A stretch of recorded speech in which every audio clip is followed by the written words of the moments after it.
Hello and welcome to Inside Unreal. I'm Zach Parrish with Epic Games, and I'm joined today by Bill Green, Senior Artist for Epic, who is going to be talking to us about layered materials in Unreal Engine 4. Hi, Bill. Hi, Zach.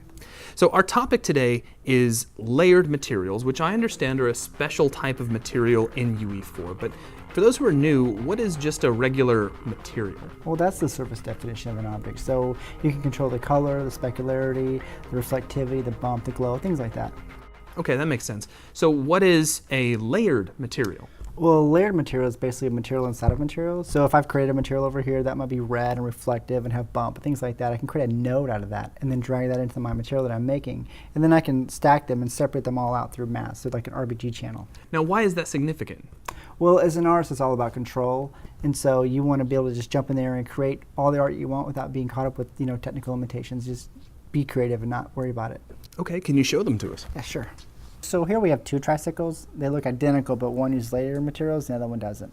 Let's look at the one that doesn't first.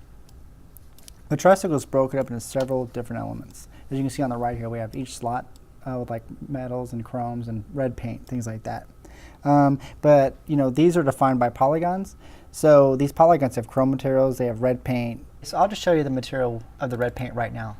Right here is just the material. It's really simple. It's just a color into the base color, a constant into the metallic, a constant into the roughness, and just your basic normal of your choice. But I'll go ahead and show you how easy that is to create. Just go to the content browser, right click, select a material, I'll call it test, and just open it up. And then what you'll do is just right click, you'll create a constant 3 vector for your RGB, and double click that, find the color you want. I'll use red, and it's good to go. And then we'll go ahead and just create a constant and plug that into the metallic. And I'll duplicate that, and I'll plug another constant into the roughness. And you can see it's that easy to make a metal paint. Super simple. And I'll save that, and it's good to go.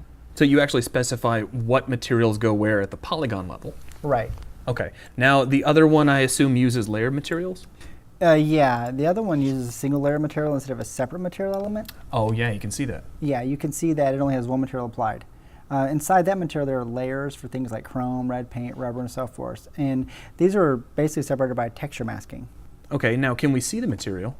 Yeah, if I jump inside, you can see right here the nodes that separate the different material layers. You can also see how we use each channel of texture to control where each one is blended. Okay, yeah, that's got a nice flow to it.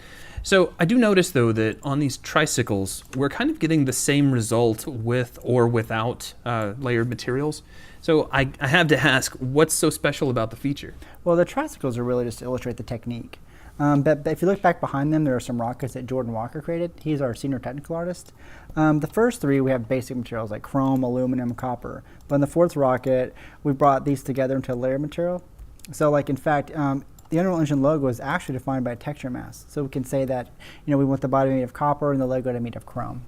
Okay, so that's not just like a difference in texture like you do in the old school. We're literally defining where different full materials are being placed? Right, all through a mask. Let me just show it to you in wireframe mode. Okay. So you can really kind of see what it does.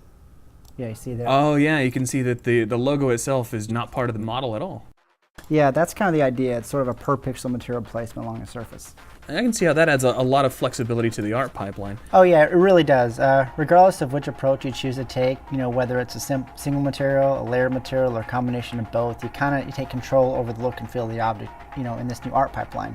You can easily make changes at the pixel level and immediately apply them to the entire game. You can share libraries with your team, so it saves an incredible amount of time. Very cool. So that is a look at layered materials in Unreal Engine 4. Thank you for your time, Bill, and we'll see you on the next Inside Unreal.